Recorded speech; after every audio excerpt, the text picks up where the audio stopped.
Welcome to episode 96 of Anchored in Education. I'm E. Scott England, and Anchored in Education is the podcast dedicated to all things education. Educators across the world routinely engage in conversations surrounding fundamentals, concepts, and new ideas that improve this great profession. Sometimes we agree, other times we disagree.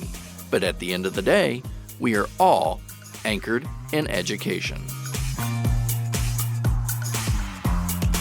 Building connections has always been an important piece of finding success in education. But I can remember back to when I was a classroom teacher and building connections just came naturally. I had 180 days each year to connect and foster those relationships. And it wasn't just with students, it was with my coworkers as well. Then the pandemic hit. For many of us, we were shut down in the middle of the year. We went from wondering about this pandemic thing and what it was all about to receiving word that schools statewide were shuttering their doors for the remainder of the year. Staff at my school had one day to bid farewell to students and send them with the tools and resources we thought they needed to remain successful. Of course, for many of us, we were only guessing at what success looked like in such a foreign concept of whatever this remote learning was. We quickly realized that many times academics had to take a side role as building and maintaining connections became a priority. This is exactly what Dr. Michelle Hope had her staff focus on as they navigated the pandemic. And as we enter this sort of post-pandemic transition time, she makes sure that prioritizing connections continue to happen. Today, Michelle is going to share some of the strategies her staff has used and continues to use to prioritize connections not only with students, but with one another as well. Michelle, welcome to Anchored in Education today. Well, thank you for having me. I'm just thrilled to be here. Well, we're very excited to have you and taking a little bit of time out of what is a busy schedule when we're doing this recording. It's around holiday season. We know there's parties and everything else going on. So I'm sure that life is a little hectic for you right now. It is just a little, but that's just part of the work in general. So definitely what makes it fun. Well, hey, before we get started on our conversation today, we'd like to find out a little bit more about you and how you became anchored in education. So, it's really funny because I think it's sort of a narrative that I fought against from an early age. My grandmother was a teacher. I had aunts that were teachers. And then in college, I was an English major. And so, when you're an English major, everyone always says, oh, so you're going to be a teacher. Yep. I was just dead set. No, I'm not going to be a teacher. I was going to go to law school. Okay. And so it was just something that I was like, I never want to do that. Not because I didn't have any respect for teachers. It was just something that I did not believe was meant for me. And then my senior year in college, I was going through the process of taking the LSAT and applying to law schools. Yeah. But I also was taking a class where I was a teaching fellow for one of the freshman English classes. Okay. And really, I was just doing it to get credits. But the professor of that course, who I just loved, I had so much respect for her, had a family emergency in the middle of the course and had to be absent so that she could, go and deal with this family emergency. And so essentially, as her teaching assistant, I was running her class. Oh, okay. And I had such an amazing time doing that. And really, there was a associate professor in the room, but she was just kind of hanging out because I knew the flow of the class, having been mentored under the professor. And I was like, this could be something that I'm really good at. Yeah. And then, I got to the end of senior year. I had acceptances to law school. I guess it was really February time. But I was like, I don't really know if for sure, after 4 tough years of college, I really want to do 3 tough years of law school and not be 100% sure this is what I'm going to do. Yeah. And so at that point, really the only thing I was qualified to do without going to graduate school was to be a teacher. Okay. And so I applied to the local teaching system here in Memphis on what they called at the time an alternate license, sure, where they allow you to work towards licensure if you want. But I did it with the intention of only, staying for a year and then going to law school at the end of that. But let me tell you that once I started, I knew in that moment that within minutes. You were hooked. Yes, that it was what I was supposed to do. And I'm not saying that it was easy, but I was clearly called to that work. I felt that my undergraduate education, even though it was in English and not in education, had prepared me so well for teaching. And I had a very supportive principal that year who, put my classroom across from her office so she could check on me. I was, young and small. And I loved it so much that I went back and got my master's of teaching and got that while I was teaching full time. And, and haven't looked back. I spent 10 years in the classroom. I got my master's of teaching. I became national board certified in English language arts. I then left the classroom to become an instructional coach. Okay. I worked with teachers, with struggling teachers. And went back to school and got my doctorate of education and became a school administrator. And again, there's never a day that I don't love what I do. There's days when I'm tired, for sure. Oh, absolutely. And I'm frustrated with some of the politics and the red tape that goes with that. But I love my job, and I know without a doubt that I'm doing exactly what I'm meant to do. I'm curious though, when you said that you had some influences in the family that were teachers, were they at any time telling you, yes, you should become a teacher, or were they saying, no, don't become a teacher? What were they saying? I don't really remember a narrative in either way. Okay. Grandmother, who was a teacher, actually passed away before I was born, but my aunt and uncle were both teachers and were both very active in my life. And I was their favorite great niece, and they were very clear. But I don't believe that there was ever a narrative to do anything other than what I wanted to do.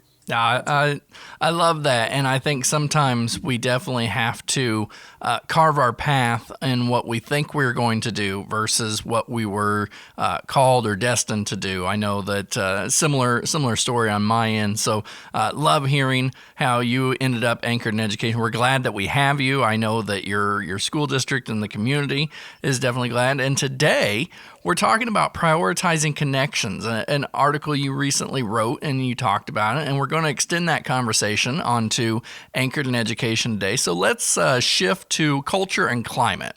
And so schools with even the best climates and the strongest cultures were tested to all limits over the past 2.5 years. Of course, we're talking pandemic time. So how does culture and climate play into prioritizing connections? So I think that's a very interesting question. I mean, obviously, when we're thinking about culture and climate, we have to think about what that really means in individual spaces. We've got overall, we know that climate includes the experiences of the individuals, which of course is important. In order for people to feel connected, they have to have a positive experience or a perception of a positive experience.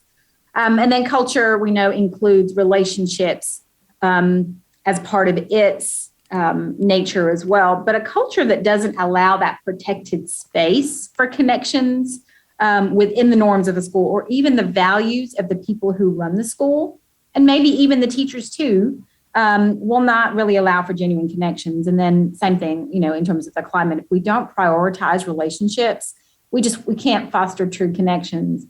I think when we think about post-pandemic, a strong culture, a strong climate may have been set in place, and then those relationships would just naturally be part of the fabric.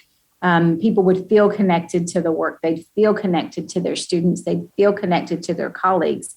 But we've had to try so much harder post-COVID to maintain what was maybe more natural before. And I think part of that is because we were distanced from each other as colleagues. Yeah. I think different individuals dealt with different things over that time. And not just COVID as an illness. A lot of people lost loved ones as a result of that. But multiple aspects of life were strained because of the separation as a result of COVID.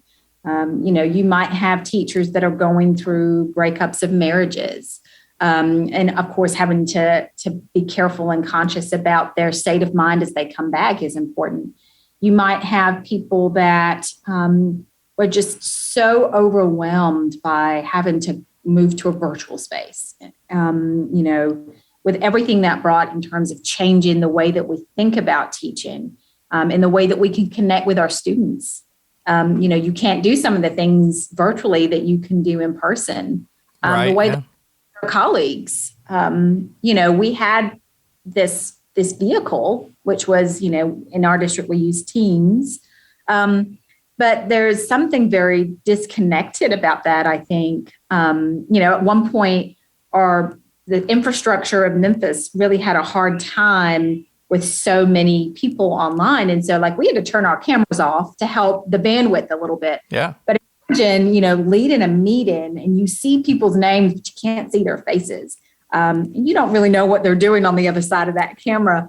But I think it's very difficult, and that space, that chasm just opened between students and teachers, between teachers and teachers, and to some degree between the administration, though I think that we made on our end a very concerted effort to find other ways to connect, whether it was over the phone or just to check in on everybody.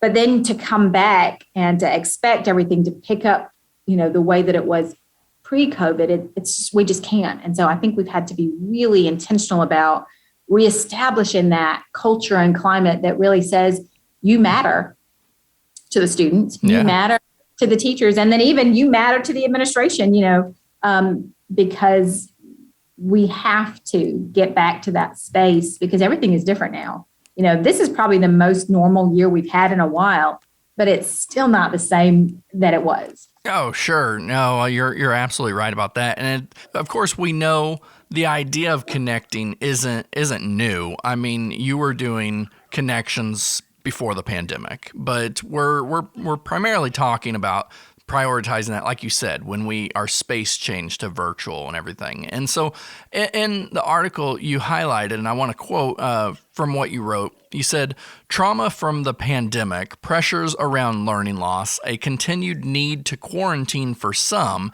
and new regulations for mask wearing and social distancing forced educators to rethink most of what we'd known about teaching and learning. So can we continue the conversation talking about how you have personally seen these issues increase teacher stress? So, think about the last 10 years in education. So much of teaching was about moving away from certain practices that were traditional, So, when I was in school, it was very common that all of the desks would face forward. And you didn't do group work except on occasion. And everybody hated it when we did it. So it was very rare. The teacher stood at the front and it was very lecture based. And so over the last 10 years, that has not been the trend or really what we know to be best practice in education. It is a very collaborative space. Yes. We want students to engage in discussion about what they are learning. We want the teacher to be a facilitator, not, sort of this dictator at the front of the classroom. We learned that part of our role as teachers is to gauge student attention. For a long time, if students weren't engaged, teachers would just keep teaching. Hey, I'm giving you the information. If you're not getting it, that's on you. Right.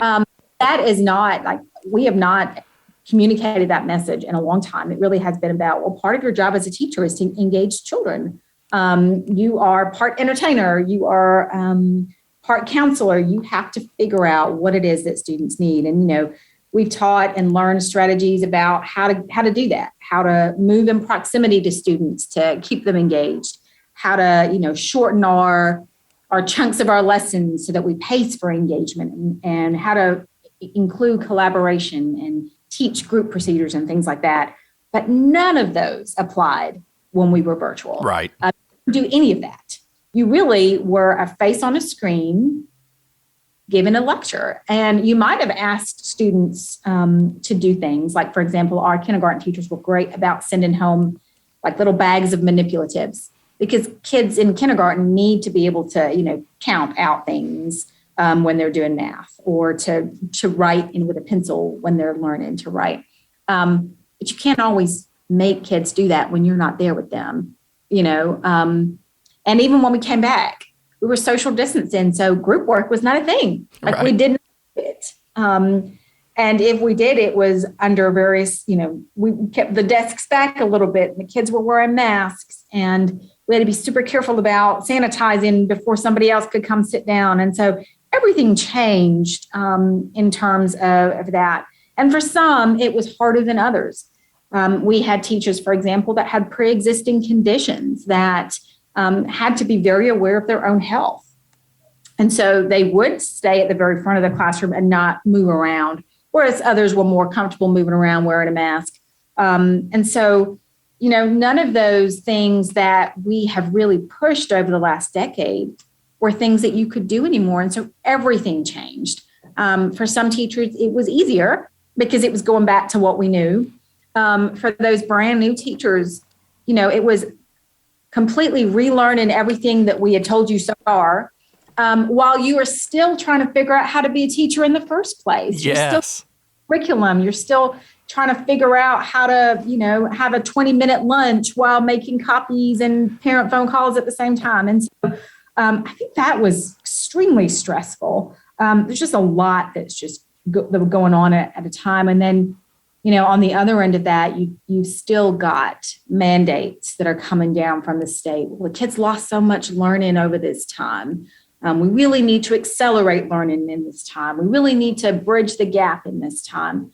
And you're doing all of those things with strategies that we know are not best practices for those things. Like kids learn when they can talk about the work that they're doing, when they can engage in collaboration. Like we know that's how we encourage growth. But I think that's just an additional stress. And then you've still got, family things that are happening. And so I think it really was a hard time as a result of those things. Well, and you mentioned about the mandates, and of course that was one of my most frustrating things as superintendent during the pandemic was everything that the state was telling us to do that, and I'm sure Tennessee, the same as Illinois, saw, these blanket mandates go out that, just school districts aren't the same. Every district has their own needs, and that was frustrating. Now, when you talk about those stress, now you have the narrative coming out that, educators have failed students during this pandemic time when we were really trying our best.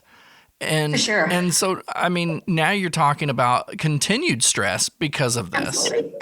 Well, and I also think about in my district, that year just happened to be the year of a textbook adoption, a new curriculum adoption for ELA. And so it was the year that we were getting this new curriculum and we rolled it out, even though it was sort of, like we said, post-pandemic. And so it was teachers having to learn a new curriculum and administrators having to lead teachers through learning a new curriculum at the same time. And because of COVID and the pandemic and the sort of, supply chain issues, our teachers did not get teacher editions, like in their hand teacher editions, until at the very end of last year. Oh. They had access to them online, but you and I both know that when you are learning a curriculum, it helps to have a manual in front of you that you can take Post-it notes to, that you can highlight, that you can put little tabs in, that you can really, take with you and touch and feel. And they didn't get that. And so that's an additional, stress because the expectation was still, we are teaching every day, whether we are virtual, whether we're back in person, whatever it is, there's still that expectation of teaching and teaching a brand new curriculum, regardless of how familiar you are with the standards that go with it, is a challenge. Oh, 100%. It's a challenge. So yeah, your teachers have been through a lot. And let's talk about, as we continue to climb through what we're calling this post-pandemic recovery, we're having to rebuild connections that have been lost or greatly disconnected. And we're not talking just amongst the staff. We're also talking about lost connections between students.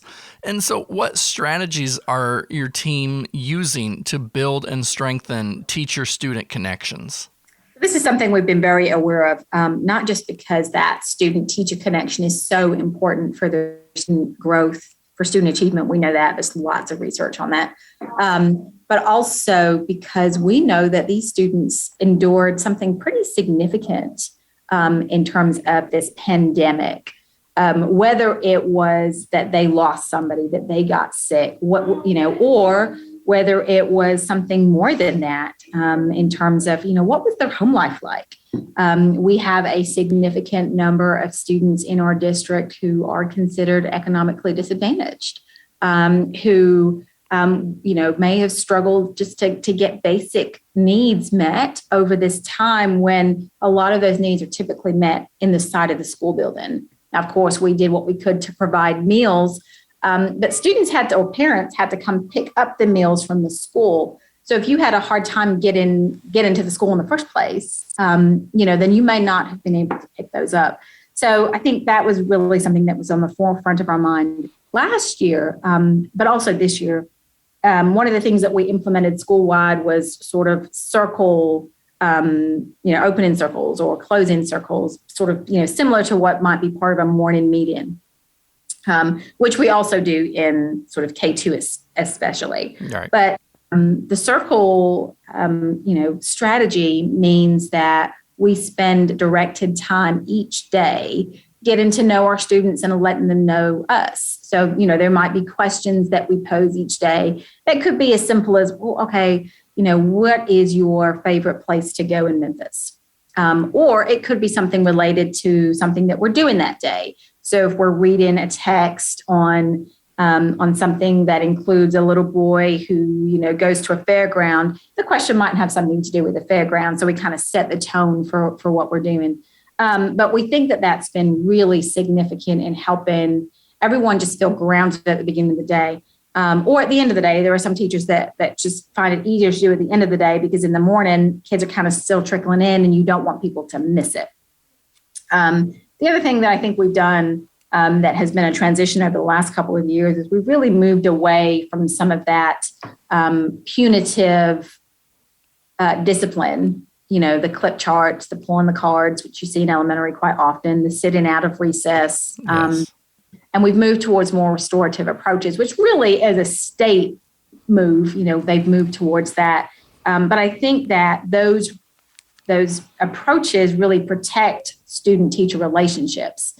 They set boundaries, they reinforce boundaries, but they also reinforce those relationships that may have been established at the beginning, of the year and sort of maintained through those open-in circles, closing circles. So I think that has been really significant in our school.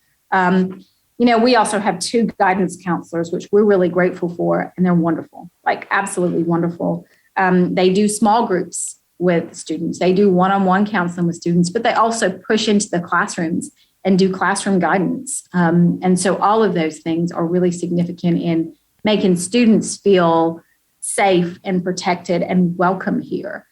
And anytime we can do that, I think that also changes the culture and climate of a school as well. And so just lets everyone know you are welcome, you are important, you are valued every day. Well, and that definitely helps with prioritizing that connections as everybody feeling welcomed. Now, as I hear you talk about opening and closing circles, and you talk about restorative practices, your wonderful counselors doing push-in services, I can't help but think it's a great thing about schools. We have a diversity of staff, in terms of how we approach, the pedagogy or the student relationship, whatever it may be. And so we would like to think that connecting and collaborating naturally occurs. But this is an example of probably an irrational thought, wishful thinking, if you will. So can we spend a minute discussing how strategic team placement can be utilized to maximize effective collaboration? Sure. So, it's kind of a touchy subject sometimes when you think about, strategically placing people in different places at the school, whether it's a grade or a subject. But I think it's so important, and sometimes it's about matching personalities. Like, this person will work well with this person, or you've seen them work well together. Sometimes it's about, okay, well, this person will be best for this grade, and this person is also best for this grade. So we know they'll work together. They'll figure it out. And And sometimes it's about, okay, well, this group of students we know, that's coming into third grade really needs this kind of teacher.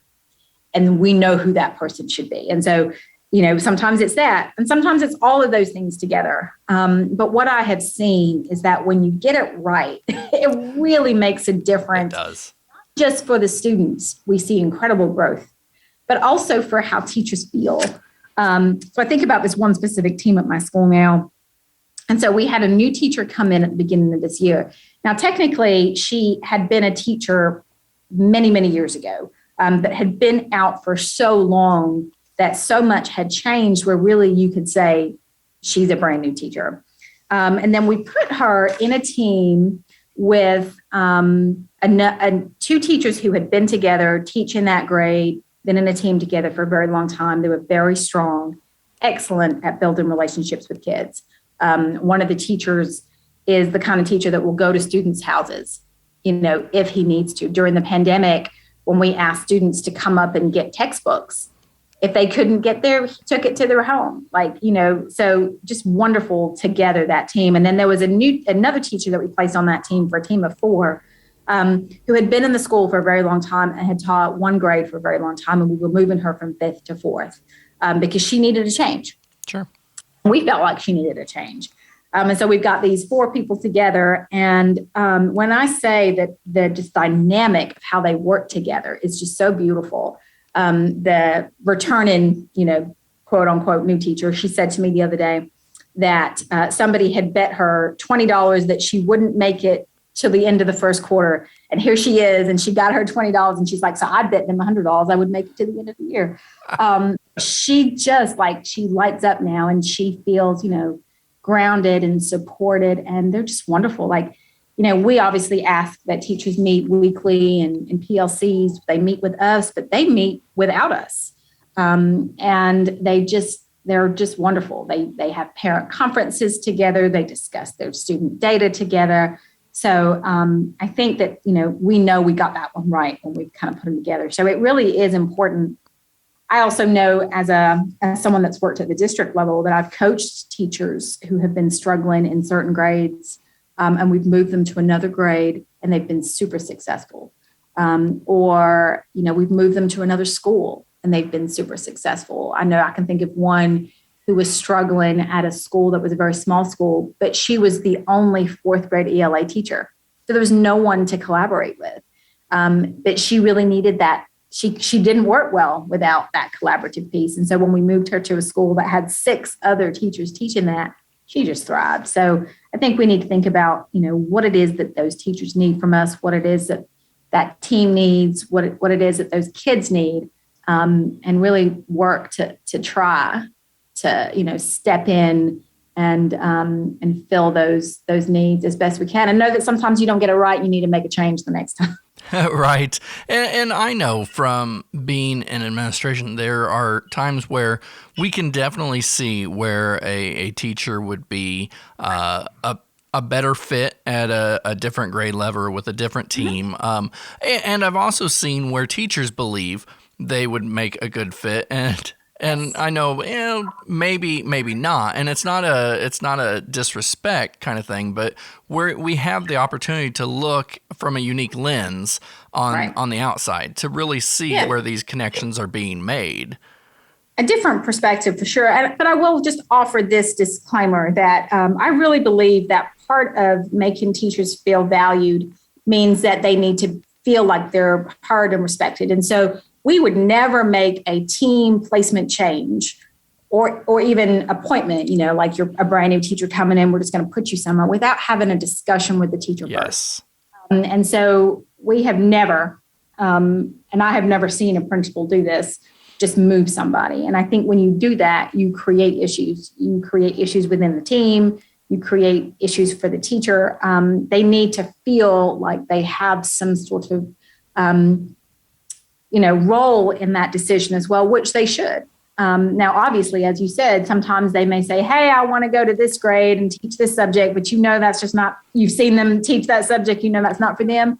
But having conversations with, hey, I think that might work, but what do you think about this instead? And having those conversations so that it doesn't feel like it's just, oh, I'm putting you here. Because I don't think that's the correct way to go about that. And really, you probably won't end up with the results that you want when you do that. Oh, for sure. I think that is an important disclaimer. I'm glad that you brought that up, because in the conversations, anytime there's movement going on, the conversation with the teachers, teacher or teachers, are so important because like I said, they can also offer insight from theirs. And then also, I always found that after the conversation, we didn't make a decision necessarily right there. We always, let's take a day to think about it and come back together to, because each of us may have come up with more ideas, more questions. Mm-hmm. So very, very good disclaimer. So Michelle, before we go, let's shift to teacher attrition and retention. Now, you point out, and I think many other experts also agree with you, that the Great Resignation maybe didn't hit education the way some were anticipating. But teacher morale has taken such a hit that we could be at risk of losing educators if we are not careful.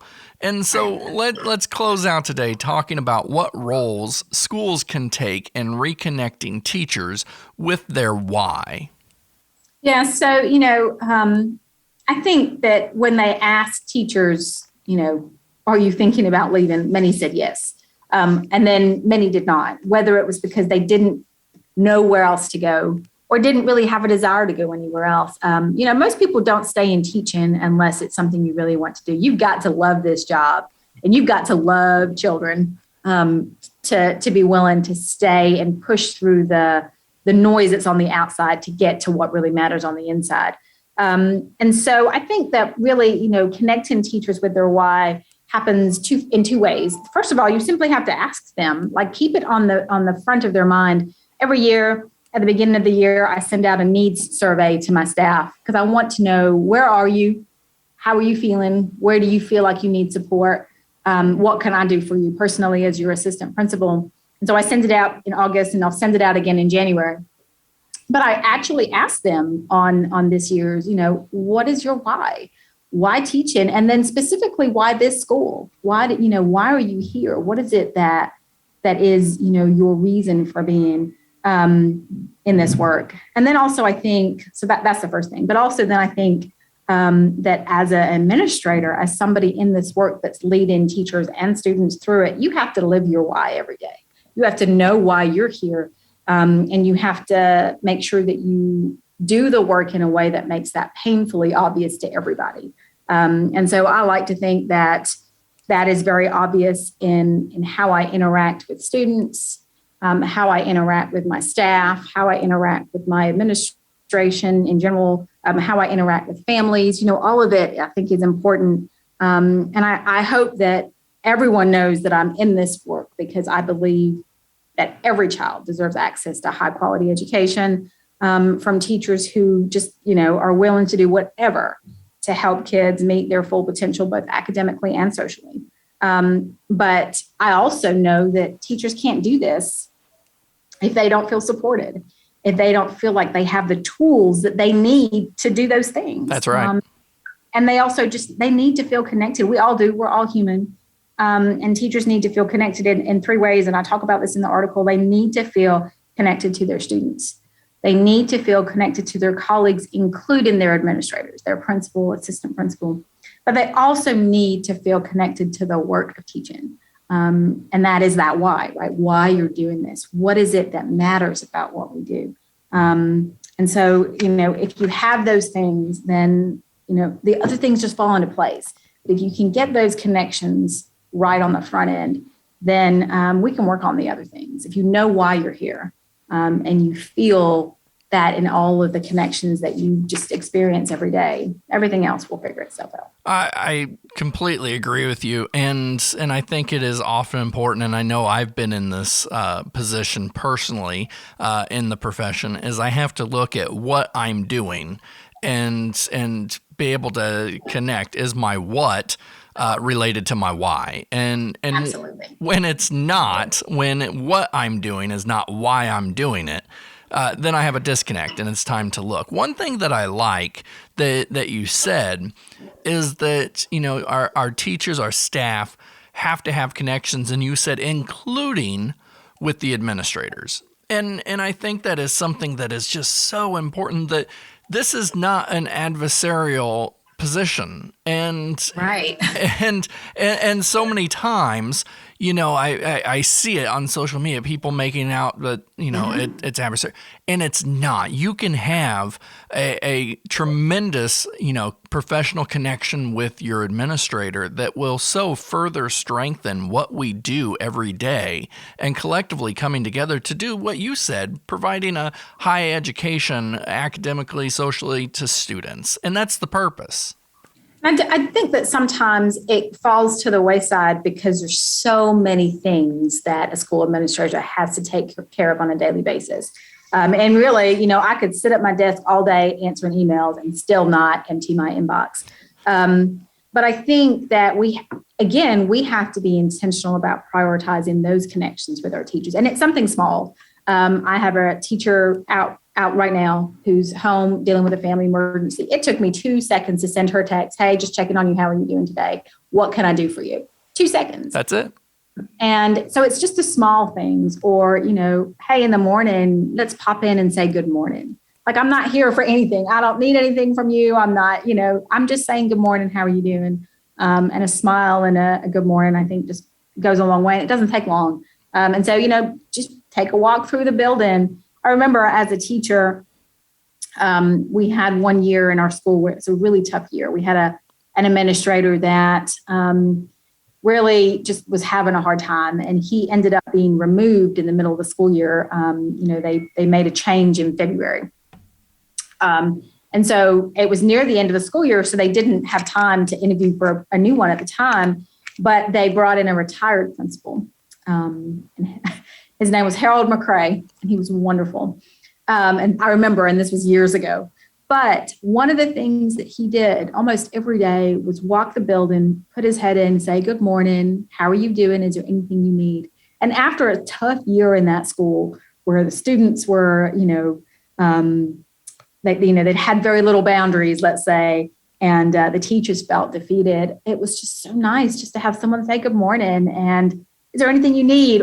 Or I appreciate you. You are valued. And it made such a difference. I remember calling a friend the first day and saying, today was an amazing day. And it was just a small thing. It didn't cost him anything except, maybe 10, 15 minutes of his time to get around to all the teachers. But I just think it's so important that we realize as principals, assistant principals, that our job is so relationship based. Well, and like you said, and I think one of the biggest takeaways from this conversation that has been amazing is that prioritizing connections doesn't have to cost anything, and it doesn't have to take more than even a couple seconds to just a minute. It's just about, tapping in to our personal side, our human side, and being able to connect. So I do appreciate everything you said. And Michelle, I really am thankful that you were able to take some time to join us on Anchored in Education today. Of course, anytime. It was so much fun. I appreciate you. Now, you can find Michelle on social media. I tell you what, head over to my website, escottengland.com. Click on the podcast tab at the top to get to today's episode, and you'll see those links along with finding a little bit more information about Michelle. Don't forget to subscribe to Anchored in Education on whatever platform you get your podcasts. I like what Michelle said about being intentional about prioritizing connections all year, not just at the beginning. To truly connect and build relationships, it must be an ongoing effort.